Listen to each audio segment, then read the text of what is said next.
दोस्तों रट्टा मार एजुकेशन में एक बार फिर से आपका बहुत बहुत स्वागत है। दोस्तों पिछली क्लास के अंदर हमने चौहान वंश के रणथंभौर शाखा के बारे में पढ़ा था। आज जो हम पढ़ने वाले हैं वो चौहान वंश की जालोर शाखा के बारे में पढ़ने वाले हैं। देखिए जालोर के जो चौहान थे उनको सोनग्रा चौहान भी कहा जाता है। इनके बारे में स्रोत या इनके बारे में जानकारी कहाँ से मिलती है तो वो मिलती है मकराना के शिलालेख से।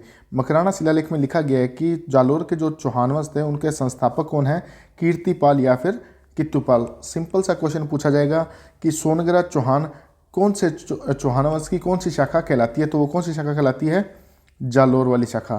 ठीक है, इसके बारे में अपन इतना ही पढ़ते हैं। उसके बाद इसका जो प्रतापी शासक है वो है कान्हड़दे।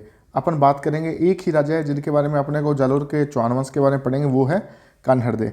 देखिए हुआ यूँ था कि अलाउद्दीन खिलजी, अब ज़्यादातर जितने भी अपन पढ़ेंगे उसके अंदर अलाउद्दीन खिलजी का बहुत अच्छा रोल आने वाला है। ठीक है, अलाउद्दीन खिलजी ने क्या किया, 1298 के अंदर जब वो गुजरात विजय पे जा रहा था, गुजरात अभियान पे जा रहा था, ठीक है, तो उसने क्या किया, जालोर से कान्हड़दे से इजाज़त मांगी कि हमारी सेना को यहाँ से जाने के लिए रास्ता दिया जाए। लेकिन कान्हड़दे ने क्या किया, मना कर दिया। मना क्यों कर दिया, वो बोला कि तुम हमारे मंदिरों को लूटते हो, उनको क्षति पहुंचाते हो, मूर्तियां तोड़ते हो, इस वजह से मैं तुम्हारे को यहाँ से रास्ता जाने का नहीं दे सकता, तुम और किसी रास्ते से जा सकते हो। अलाउद्दीन खिलजी ने सोचा चलो कोई बात नहीं, अभी लड़ने का कोई औचित्य नहीं है, अपन क्या करते हैं किसी दूसरे रास्ते चल जाते हैं। तो अलाउद्दीन खिलजी की सेना क्या है, किसी दूसरे रास्ते से चली जाती है। लेकिन जब वो वहाँ पे लूट मार करके वापस आ रही होती है, ठीक है, वापस आ रही होती है लूट मार करके गुजरात से, तो जैसे वो जालोर के पास से गुजरती है तो जालोर के जो एक सामंत होता है जिसका नाम था जेता देवड़ा, क्या नाम है, जेता देवड़ा, उसको कहीं से खबर मिलती है कि जो ये अलाउद्दीन खिलजी की सेना वापस आ रही है, ये क्या कर रही है, गुजरात से शिवलिंग को तोड़ के ला रही है। शिवलिंग के मतलब टुकड़े टुकड़े कर दिए हैं और वो अलाउद्दीन खिलजी को गिफ्ट में देंगे कि देखो हम इन काफिरों का मंदिर तोड़ के आए हैं या फिर इनका शिवलिंग तोड़ के आए हैं। तो वो शिवलिंग लेके आ रहे हैं, शिवलिंग के टुकड़े लेके वापस आ रही है। कौन वापस आ रही है, अलाउद्दीन खिलजी की सेना। तो जेता देवड़ा क्या करता है, जालोर के पास में ही उनको रोक लेता है, उनके साथ युद्ध करता है और युद्ध करके जो टुकड़े बचे थे, 4 या 5 टुकड़े थे, उन टुकड़ों को लेके शिवलिंग को पाली के अंदर किसी मंदिर के अंदर स्थापित कर देते हैं। ठीक है, जाते वक्त कान्हड़दे ने मना कर दिया था रास्ता देने से और आते टाइम उनकी सेना को वापस लूट लेता है कौन, जेता देवड़ा, और इनसे शिवलिंग के जो टुकड़े थे उनको लेकर के गांव स्थापित कर देता है पाली के एक मंदिर के अंदर। इस चीज़ से क्या हो जाता है, अलाउद्दीन खिलजी हो जाता है नाराज। ठीक है, अब ये नाराज हो गया। नाराज होने के बाद में एक इतिहासकार है जिसका नाम है फरिश्ता, क्या नाम है, फरिश्ता, जिसकी पुस्तक का क्या नाम मैंने आपको पहले ही बताया था, जिसकी पुस्तक का नाम है तारीख ए फरिश्ता, तारीख ए फरिश्ता। आप बताइए मुझे इसने गोविंद थर्ड के बारे में क्या बात कही थी तारीख ए फरिश्ता ने। ठीक है, आप थोड़ा याद कीजिए, अपने चौहान वंश के अंदर भी पढ़ा था इसके बारे में थोड़ा बहुत। तो ये फरिश्ता ये क्या बोलता है कि अलाउद्दीन खिलजी का अजमेर के अंदर एक गवर्नर था, एक सेना नायक था जिसका नाम था मुल्तानी। क्या नाम था, मुल्तानी। मुल्तानी किसके पास आता है, कान्हड़दे के पास, और कान्हड़दे को बोलता है कि तुम जाके अलाउद्दीन खिलजी से बेवजह पंगा मत लो और उनसे जाके संधि वार्ता कर लो। तो फरिश्ता क्या लिख रहा है अपनी पुस्तक के अंदर कि मुल्तानी के समझाने पर कौन गया था मिलने के लिए, एक्के से मिलने कौन गया था, कान्हड़दे गया था। कौन गया था, कान्हड़दे। ठीक है, समझ में आ गया आपको बात कि यहाँ तक क्या हुआ, अलाउद्दीन खिलजी नाराज हो गया। तो फरिश्ता क्या लिख रहा है, फरिश्ता बोलता है अपनी पुस्तक तारीख ए फरिश्ता के अंदर कि अजमेर के अंदर जो गवर्नर था इनका मुल्तानी नाम का, उसके समझाने पे अलाउद्दीन खिलजी के दरबार में उससे मिलने के लिए कौन गया था, कान्हड़दे गया था। लेकिन अपने 2 विद्वान और हैं जो है नैणसी और पद्मनाभ। देखिए जो पद्मनाभ है इन्होंने पुस्तक लिखी थी कान्हड़दे प्रबंध, कान्हड़दे प्रबंध। तो हम मान सकते हैं उन्होंने कितना अच्छे से रिसर्च की होगी इनके बारे में लिखने के लिए। नैणसी हैं और दूसरे कौन से, कान्हड़दे प्रबंध। ये दोनों क्या बोल रहे हैं, ये दोनों बोल रहे हैं कि मुल्तानी के समझाने पे कान्हड़दे नहीं गया था बल्कि उसका बेटा विरमदेव गया था। कौन गया था मिलने के लिए, विरमदेव गया था। किससे मिलने के लिए, अलाउद्दीन खिलजी से मिलने के लिए। आगे आपको इतनी बात समझ में, मतलब 2 जनों के मत चल रहे हैं कि फरिश्ता बोल रहा है कि कान्हड़दे खुद मिलने के लिए गया था, जबकि नैणसी व पद्मनाभ क्या बोल रहे हैं कि विरमदेव गया था, कान्हड़दे नहीं गया था। ठीक है, देखिए नैणसी इसके बारे में और लिख रहा है नैणसी क्या लिखता है, नैणसी बताता है विरमदेव जो किसका पुत्र है, कानड़दे का, विरमदेव व फिरोजा। फिरोजा कौन है, फिरोजा है अलाउद्दीन खिलजी की पुत्री, अलाउद्दीन खिलजी की पुत्री। ठीक है, इनके प्रेम प्रसंग के बारे में बताता है। ठीक है, क्या बताता है, इनके प्रेम प्रसंग के बारे में। देखिए हुआ कुछ यूँ था कि नैणसी क्या बता रहा है कि विरमदेव मिलने के लिए गया किससे, अलाउद्दीन खिलजी से। मुल्तानी के समझाने पे कानड़दे ने किसको भेजा था, विरमदेव को। अब विरमदेव जैसे ही अलाउद्दीन खिलजी के दरबार में पहुंचता है तो उसकी पुत्री होती है फिरोजा। वो क्या करती है, विरमदेव को पसंद करने लग जाती है और उससे शादी करने का प्रस्ताव देती है। जैसे ही प्रस्ताव देती है, विरमदेव क्या कर देता है, मना कर देता है कि मैं शादी नहीं करूँगा। इससे नाराज़ होकर फिरोजा किसके पास चल जाती है, अलाउद्दीन के पास। बोलती है कि मेरे को इससे शादी करनी है, किसी भी हालात के अंदर आप इससे मेरी शादी करवाओ। तब अलाउद्दीन खिलजी विरमदेव से बात करता है और बोलता है कि तेरे पास कोई और ऑप्शन नहीं है, कल की तारीख है या जब भी आपको जवाब देना हो हाँ में ही जवाब देना है और मेरी बेटी के साथ तुम्हारे को क्या करना है, विवाह करना है। तो विरमदेव बोलता है ठीक है, और ये जल्दी जल्दी जैसे ही इसको टाइम मिलता है वहाँ से भागने का, ये भाग के सीधा कहाँ आ जाता है, जालोर। विरमदेव कहाँ जाता है, जालोर आ जाता है।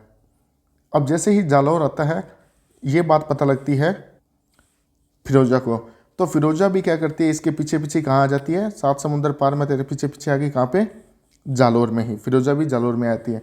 जालोर में आने के बाद वो पूछती है विरमदेव से कि तुम वहाँ से भाग के क्यों आ गए, और इसके पिता कानड़दे को इसके बारे में बताती है कि मुझे इससे शादी करनी थी और ये यहाँ पे भाग के आ चुके हैं। कानड़दे पूछता है विरमदेव से क्या तुम इससे शादी करना चाहते हो। विरमदेव साफ मना कर देता है कि मैं इससे शादी नहीं कर सकता। ये बात कानड़दे फिरोजा को बोलता है। फिरोजा वापस जाती है अलाउद्दीन खिलजी के पास में और उनको जाके बोलती है कि मुझे उसी से ही शादी करनी है या फिर मुझे मौत मंजूर है, लेकिन मैं शादी उसी से ही करूँगी। इस बात पे क्या करता है अलाउद्दीन खिलजी, सेना भेजता है। अलाउद्दीन खिलजी क्या करता है, सेना भेजता है विरमदेव को पकड़ने के लिए।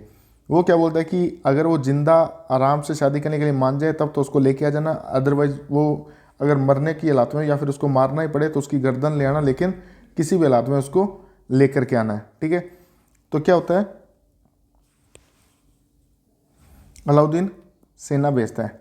सेना किसके नेतृत्व में भेजता है, गुलहस्त बेगम के नेतृत्व में। गुलहस्त बेगम जिसने क्या किया था, फिरोजा को पाल पोस के बड़ा किया था, उसके नेतृत्व में क्या भेजता है, सेना भेजता है। सेना की लड़ाई होती है और उसमें विरमदेव मारा जाता है। कौन मारा जाता है, विरमदेव। सेना क्या करती है, विरमदेव की गर्दन लेकर के कहाँ पहुँच जाती है, फिरोजा के पास। और फिरोजा को जब ये पता लगता है कि विरमदेव तो मारा गया और मेरी उससे शादी नहीं हो पाई, तो वो यमुना के अंदर कूद के आत्महत्या कर लेती है। यमुना में कूद कर आत्महत्या कर लेती है। क्या कर लेती है, आत्महत्या कर लेती है। आप मुझे बता सकते हैं कि कौन सा राजा था जिसने गंगा के अंदर जल समाधि ली थी। थोड़ा सा ध्यान कीजिए, अभी आपने 2-3 क्लासें हुई है, उसी के अंदर ही मैंने आपको बताया था कि एक ऐसा शासक था जिसने क्या किया था, गंगा में जल समाधि ले ली थी। ठीक है, और फिरोजा कहाँ मर रही है, कहाँ आत्महत्या कर रही है, अपने यमुना के अंदर कूद के। ठीक है, आगे बात इतनी समझ के अंदर जब इसकी पुत्री आत्महत्या कर लेती है, किसकी, अलाउद्दीन खिलजी की, तो अलाउद्दीन खिलजी क्या होता है, तिल मिला उठता है। वो बोलता है पहले इसने रास्ता नहीं दिया मेरे को, उसके बाद में मेरे जो सेना आ रही थी उसको लूट लिया इनके राजा वालों ने, जालोर वालों ने, फिर तीसरा इनकी वजह से मेरी बेटी ने भी आत्महत्या कर ली। तो ये क्या करता है, 1308 के अंदर हमला कर देता है, कहाँ पे, जालोर में। जैसा मैंने पिछली क्लास के अंदर आपको बताया था ना कि रणथंभौर का किला है, उसकी कुंजी कौन सी कहलाता था, जैन-दुर्ग। यानी कि जालोर के रणथंभौर के किले तक पहुंचने के लिए सबसे पहले किसको जीतना पड़ेगा, जैन को, उसके बाद ही आप यहाँ पे पहुंच सकते हो। वैसे ही जो जालोर का किला था उसकी भी एक कुंजी थी जिसको हम बोलते थे सिवाना दुर्ग। क्या बोलते थे, सिवाना दुर्ग। क्या बोलते थे, सिवाना दुर्ग। और सिवाना दुर्ग के ऊपर जैसे ही आक्रमण करता है तो वहाँ पे 2 व्यक्ति थे जो उसको संभाल रहे थे, उनके नाम थे सातलदेव व सोमदेव। ये दोनों यहाँ पे इसको संभाल रहे थे। जैसे ही यहाँ पे हमला करता है तब तक इसको क्या आइडिया ही चुका था, अपने 1301 के साके के अंदर देखा था कि ये किसी अंदर के बंदे कोई खरीद लेता है, उसके थ्रू कोई ना कोई चाल चलवा देता है और उनको ज़बरदस्ती बाहर आना पड़ता है, युद्ध करना पड़ता है। ठीक है, तो अलाउद्दीन खिलजी क्या करता है, यहाँ पे भी एक गद्दार को ढूंढ लेता है जिसका नाम था बावले पंवार। बावले पंवार को अपनी साइड कर लेता है कि मैं तेरे को सेना में ये पद दे दूंगा, वो पद दे दूंगा, तू कैसे न कैसे करके इनसे मेरा युद्ध जितवा दे। बावले पंवार क्या करता है, जो जालोर का किला था उसके अंदर एक तालाब था भांडेलाव। क्या नाम था, बांडेलाव। उसके अंदर गोरक्त मिला देता है। गोरक्त मिलाने की इसको साजिश पहले से ही पता थी कि क्या कुछ हो सकता है, तो बांडेलाव तालाब के अंदर क्या कर लेता है, ये गोरक्त मिला देता है। इसके बाद क्या होता है, सातल देव व सोमदेव ये दोनों लड़ने के लिए बाहर आते हैं और ये क्या करते हैं, केसरिया करते हैं। क्या करते हैं, केसरिया करते हैं। केसरिया करते, क्योंकि इनको पता था कि हम अलाउद्दीन खिलजी से जीत नहीं सकते, लेकिन ज़्यादा से ज़्यादा इनकी सेना को मार सकते हैं, तो ये क्या करते हैं, केसरिया करते हैं। वो इनकी पत्नी थी मेणा दे, मेणा दे, सातल देव की पत्नी थी मेणा दे, ये क्या करती है, जौहर। तो इस प्रकार से क्या कंप्लीट होता है, साका। ठीक है, हालांकि अपन पढ़ने को अब अभी अपन दूसरा शाखा पढ़ रहे हैं, लेकिन एक्चुअल के राजस्थान की हिस्ट्री में तब तक ये कौन सा शाखा था, थर्ड शाखा था। कब होता है ये, 1308 के अंदर, 1308 के अंदर। पहला कब हुआ था, 1301 के अंदर। दूसरा होगा 1303 के अंदर चित्तौड़ का शाखा, और तीसरा शाखा होता है 1308 के अंदर। ये भी आपको क्रम याद रखना है, शाखाओं का क्रम। पहला कहाँ पे होता है, रणथंभौर के अंदर। दूसरा कहाँ होगा, चित्तौड़ के अंदर। तीसरा कहाँ हो रहा है, सिवाना के अंदर। ठीक है, तो यहाँ पे क्या हो जाता है, शाखा। थोड़ा सा देख लेते हैं अपन। अलाउद्दीन खिलजी 1308 के अंदर कहाँ पे हमला करता है, सिवाना दुर्ग के अंदर। ये क्या कहलाती है, कुंजी कहलाती है। किसकी, जालौर के किले की। यहाँ पे कौन है संभालने, सामंत कौन है, सातल देव व सोमदेव। बावली पंवार क्या करता है, गद्दारी करता है, और बांडेलाव तालाब के अंदर क्या मिला देता है, गोरक्त मिला देता है। इसकी वजह से इनको लड़ने के लिए बाहर आना पड़ता है। सातल देव व सोमदेव क्या करते हैं, केसरिया करते हैं, और मेणा देव क्या करती है, जौहर करती है। इस प्रकार से अपना तीसरा शाखा कंप्लीट होता है 1308 के अंदर। आगे बात की समझ के अंदर आपको। फिर अलाउद्दीन खिलजी क्या करता है, अलाउद्दीन खिलजी का तो मेन टारगेट क्या था, जालोर का किला जीतना था। कुछ टाइम के बाद अलाउद्दीन खिलजी वापस क्या करता है, लड़ाई करने के लिए आता है 1311 के अंदर। अब वो क्या करता है, जालोर पे हमला करता है। कहाँ पे हमला करता है, जालोर में। जालोर में जब हमला करता है तो वहाँ पे उनको किले के अंदर जाने के लिए कोई भी दरवाज़ा, कोई भी सुराग नहीं मिल पाता है जिससे वो किले के अंदर प्रवेश कर सकें, लड़ाई कर सकें, युद्ध कर सकें। ठीक है, तो उस टाइम पे भी एक गद्दार सामने आ जाता है। उसका नाम होता है बीका दहिया। क्या नाम है, बीका दहिया। आपको इन गद्दारों के भी नाम अच्छे तरीके से याद रखने पड़ेंगे। गजब की बात है हमारी हिस्ट्री के अंदर कि गद्दारों के नाम भी याद रखने पड़ रहे हैं, क्योंकि कई बार पूछ लिए जाते हैं कि सिवाना दुर्ग के अंदर किसने गद्दारी की थी, या फिर जालोर के दुर्ग के अंदर किसने गद्दारी की थी, या फिर रणथंभौर के दुर्ग के अंदर किस व्यक्ति ने गद्दारी की थी। ठीक है, तो 3 गद्दार अपने को अब तक पढ़े हैं, ये आपको याद रखना है। तो कौन सा गद्दार मिल जाता है, बीका दहिया। बीका दहिया क्या करता है, अलाउद्दीन खिलजी को किले के अंदर घुसने के गुप्त दरवाजों के बारे में बता देता है कि यहाँ से वो जा सकते हैं अंदर। ये बात कह के बीका दहिया अपने घर पे आता है और अपनी वाइफ को बताता है कि मैं तो ऐसा करके आ गया हूँ, हो सकता है अब अपन अच्छी पोस्ट पे हो जाएं, अच्छे अधिकारी लेवल पे हो जाएं अलाउद्दीन खिलजी की सेना के अंदर।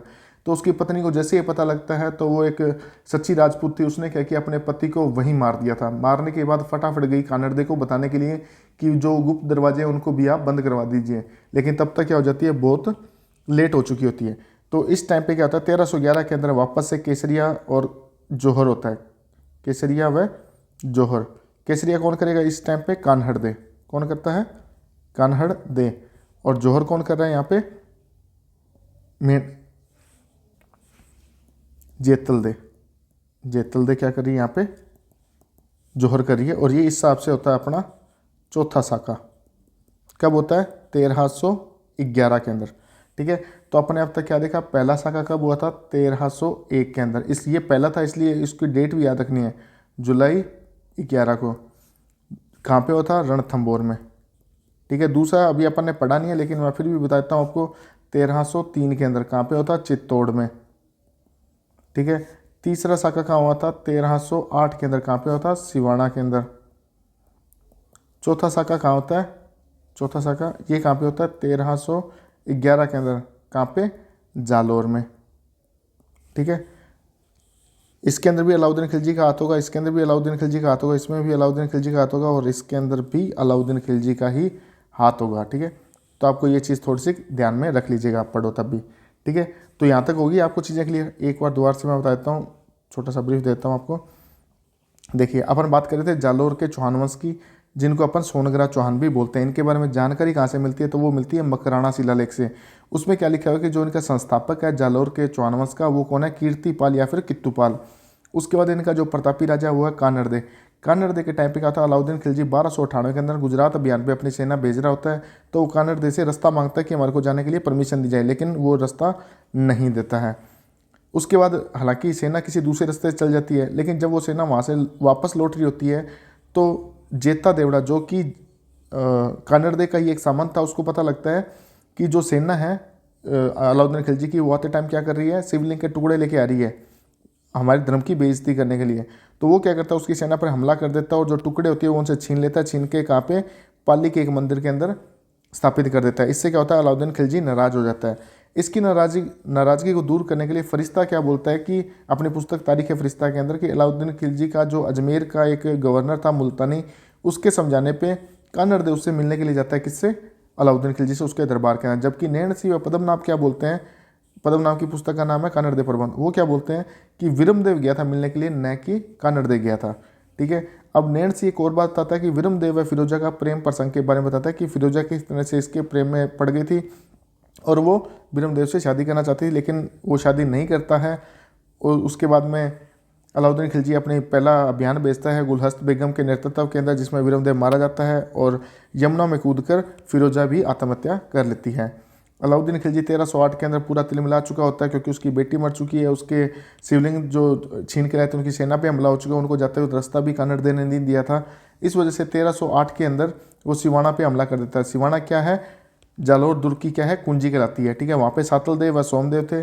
बावले पवार यहाँ गद्दारी कर देता है और बांडेला और तालाब के अंदर क्या मिलाता है, गोरख मिलाता है। पानी की किल्लत हो जाती है, जिस वजह से इनको केसरिया करना पड़ता है और महिलाओं को जोहर करना पड़ता है। तो वहाँ पे केसरिया किसके नेतृत्व में होता है, सातल देव व सोमदेव के नेतृत्व में, और जोहर किसके नेतृत्व में होता है, मेणादेव के नेतृत्व में। ठीक है। तो ये कंप्लीट होता है शाखा। ये कौन सा शाखा है, थर्ड शाखा है। कब कंप्लीट होता है, 1308 के अंदर। उसके बाद बात करते हैं 1311 के अंदर अलाउद्दीन खिलजी का मेन टारगेट क्या था, जालोर पे हमला करना। तो वो जालोर पे हमला कर देता है। जालोर पे जब हमला करता है तो वहाँ पे बीका दैया नाम का गद्दार मिलता है, जो उनको गुप्त रास्ते या गुप्त मार्ग बता देता है किले के अंदर जाने के। ठीक है। बीका दैया की हत्या कौन, उसकी पत्नी ही कर देती है।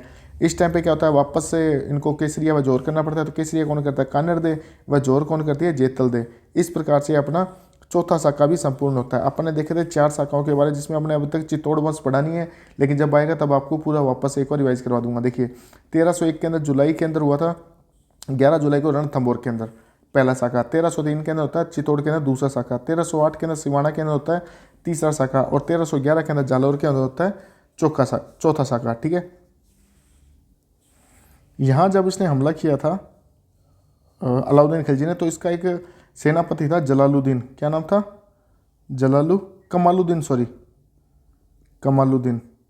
कमालुद्दीन इसका क्या था, सेनापति था।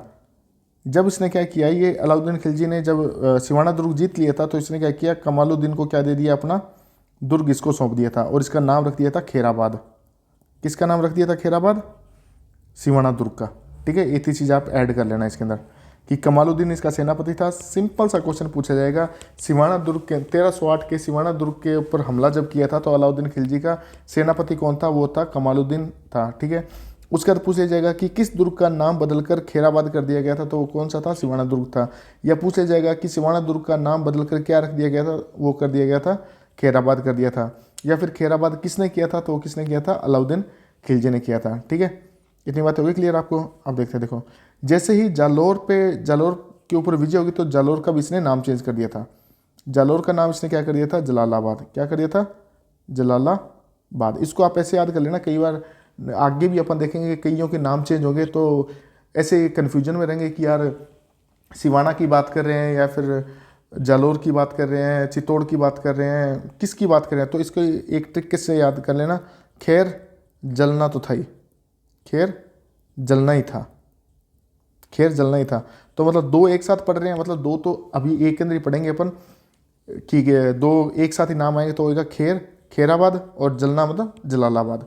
ठीक है। इससे आप थोड़ा सा एक आइडिया रह सकता है आपको। मेरे को तो ऐसे याद रहा था, मैं पहले कन्फ्यूजन मेरे में भी काफ़ी हो रहा था, फिर मैंने इसको खैर जलना ही था तो मेरे को याद आया था कि दो तो एक ही जगह होते, वो जालौर के अंदर होते, सिवाना और जालौर वाले के अंदर, तो खैर जलना ही था। इस तरह से मैंने इसको याद कर लिया था। ठीक है। उसके बाद क्या हुआ, जो अलाउद्दीन खिलजी था उसकी पुत्री थी ना फिरोजा, उसका मकबरा बनवाया। मकबरा क्या बनवाया, जालौर के अंदर, जालौर दुर्ग के अंदर क्या बनवाया, इसका मकबरा बनवाया। ठीक है। जालौर का नाम क्या कर दिया था, जलालाबाद। सिवाना दुर्ग का क्या नाम कर दिया था, खेराबाद। सिवाना दुर्ग किसको दे दिया था, अपने सेनापति कमालुद्दीन को। ठीक है। और अलाउद्दीन खिलजी ने क्या किया, अपनी पुत्री फिरोजा का क्या किया था, मकबरा भी यहाँ पे बनवाया था। भोज राजा अपन ने पढ़ा था ना, भोज राजा ने क्या किया था, एक संस्कृत पाठशाला बनाई थी, संस्कृत पाठशाला। कहाँ पे? जालोर के अंदर। कहाँ पे? जालोर के अंदर। ठीक है, तो इसने क्या किया, संस्कृत पाठशाला को तुड़वा दिया, तुड़वा कर यहाँ पे क्या एक मस्जिद बना दी थी। क्या बना दी थी? मस्जिद। इसको क्या तुड़वा कर मस्जिद बनाई थी, जिसे हम कहते हैं तोप खाना मस्जिद, तोप खाना मस्जिद, या फिर अलाई मस्जिद, या फिर अलाई मस्जिद। ठीक है, इतनी चीज़ें आपको अच्छे तरीके से याद रखनी है। ठीक है, देखिए क्या हुआ था कि जालोर का नाम क्या रख दिया? जलालाबाद। अलाउद्दीन खिलजी ने और क्या काम किया था? फिरोजा का मकबरा बनवाया था। कहाँ पे? जालोर के अंदर। उसके बाद भोज परमार ने क्या किया था? संस्कृत पाठशाला बनाई थी। कहाँ पे? जालोर के अंदर। उसको तोड़वा कर इसने क्या किया था? वहाँ पे मस्जिद बनवाई थी, जिसे हम तोपखाना मस्जिद या फिर अलाई मस्जिद कहते हैं। इसी संस्कृत पाठशाला को देखकर ही विग्रहराज चतुर्थ ने क्या किया था? अजमेर के अंदर एक संस्कृत पाठशाला का निर्माण करवाया था। ठीक है, इसी संस्कृत पाठशाला को ध्यान में रखते हुए। ठीक है, तो अब थोड़ा सा याद करके बताइए कि जो अजमेर की जो संस्कृत पाठशाला थी उसका नाम डाइदिन का झोंपड़ा, पहली मस्जिद जो बनी थी राजस्थान की, उसका किसने किया था? ठीक है, तो ये चीज़ आप थोड़ा कमेंट कीजिए या फिर अपने आप रिकॉल करने की कोशिश कीजिएगा। देखिए, जब भी मैं कोई चीज़ पढ़ाता हूँ उसके अंदर अगर पुरानी कोई भी चीज़, कोई भी टॉपिक आएगा तो मैं उससे रिलेटेड आपसे डेफिनेटली क्वेश्चन पूछूंगा। उस टाइम आपके दिमाग क्लिक करना चाहिए कि यार कहाँ पढ़ा था हमने। अगर आपके दिमाग में चीज़ें आने लगी ना धीरे धीरे कि हाँ मैंने यहाँ पढ़ा था, इसका मतलब ये है कि आपकी तैयारी अच्छी चल रही है। और अगर आपको बिल्कुल भी सुन्नों की तरह बैठे हो कि यार हमारे को समझ में नहीं आ रहा कि किसकी बात करी, हमने पता ही नहीं कब पढ़ा था, तो इसका मतलब ये है कि आप सिर्फ वीडियो देख रहे हो, कुछ भी नहीं समझ रहे हो।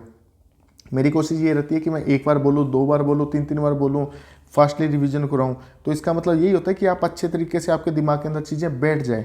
ठीक है, तो मैं एक बार के लिए यहाँ से दोबारा बताता हूँ आपको, यहीं से बताता हूँ सिर्फ आपको, क्योंकि यहाँ से क्या क्वेश्चन कई बढ़ने वाले हैं।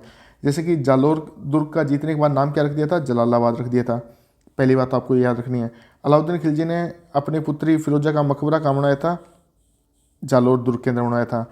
और एक भोजपुर की एक संस्कृत पाठशाला थी जिसको तुड़वा कर इसने क्या किया था? अलाई मस्जिद या फिर तोपखाना मस्जिद बनवा दी थी। सिंपल सा क्वेश्चन पूछा जाएगा, अलाई मस्जिद कौन से दुर्ग में स्थित है? हम स्थापत्य में पढ़ेंगे हालांकि इसको, लेकिन फिर भी याद रखना, अलाई मस्जिद या फिर तोपखाना मस्जिद कौन से दुर्ग में स्थित है? तो वो कौन से दुर्ग में है? जालोर के दुर्ग के अंदर है।